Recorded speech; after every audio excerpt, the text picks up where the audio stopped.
തുടങ്ങിവച്ച പദ്ധതികൾ സമയബന്ധിതമായി പൂർത്തിയാക്കേണ്ടതുണ്ടെന്നും അതിനായുള്ള ശ്രമങ്ങൾ ഉണ്ടാവുമെന്നും പുരാവസ്തു രജിസ്ട്രേഷൻ വകുപ്പ് മന്ത്രി രാമചന്ദ്രൻ കടന്നപ്പള്ളി പറഞ്ഞു. മൂന്നാമത്തെ ടൈമിൽ മന്ത്രിയായപ്പോൾ രജിസ്ട്രേഷൻ വകുപ്പാണ് പുതുതായി ലഭിച്ചത്.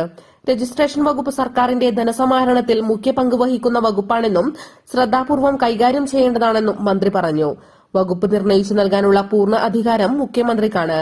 ഇന്ന വകുപ്പ് വേണം, ആ വകുപ്പ് വേണ്ട എന്ന നിലപാട് ഒരിക്കലും എന്റെ ഭാഗത്ത് നിന്ന് ഉണ്ടാവില്ല.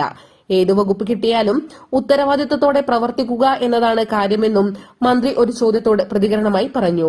പ്രസ് ക്ലബ് ഹാളിൽ സംഘടിപ്പിച്ച മുഖാമുഖം പരിപാടിയിൽ സംസാരിക്കുകയായിരുന്നു അദ്ദേഹം. ഇപ്പോൾ രജിസ്ട്രേഷൻ അത് സംസ്ഥാന സർക്കാരിൻ്റെ ധനസംഭരണിയുടെ ഒരു ഘടകമായിട്ടുള്ളതിൽ വളരെ പ്രധാനപ്പെട്ട ചുമതല വഹിക്കുന്ന ഒരു ധനസംഭരണ കർമ്മമാണ്.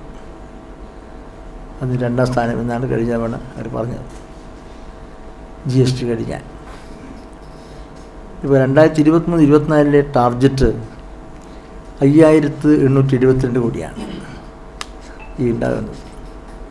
ഇപ്പോൾ തന്നെ അത് 3731 കോടി രജിസ്ട്രേഷൻ വകുപ്പിൻ്റെ കയ്യിൽ സമാഹരിക്കപ്പെട്ടിട്ടുണ്ട്. ഇനി അവശേഷിക്കുന്നത് പൂർത്തീകരിക്കാനാണ്. പ്രസിഡന്റ് CG ഉലഹന്നാൻ അധ്യക്ഷത വഹിച്ച പരിപാടിയിൽ press club secretary K Vijesh, treasurer Kabeer Kannadiparamba തുടങ്ങിയവർ സംബന്ധിച്ചു. First one news, Kannur.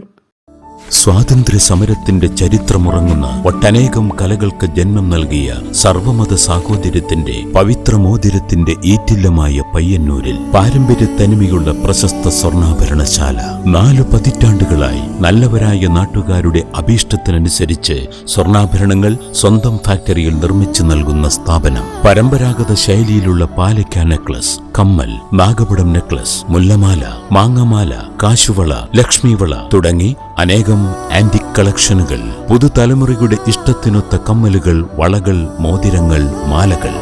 BIS hallmark jewellery, Appusons gold house, പഴയ bus stand Payyanur. Appusons kids jewellery, പുതിയ ബസ് സ്റ്റാൻഡ് പയ്യന്നൂർ.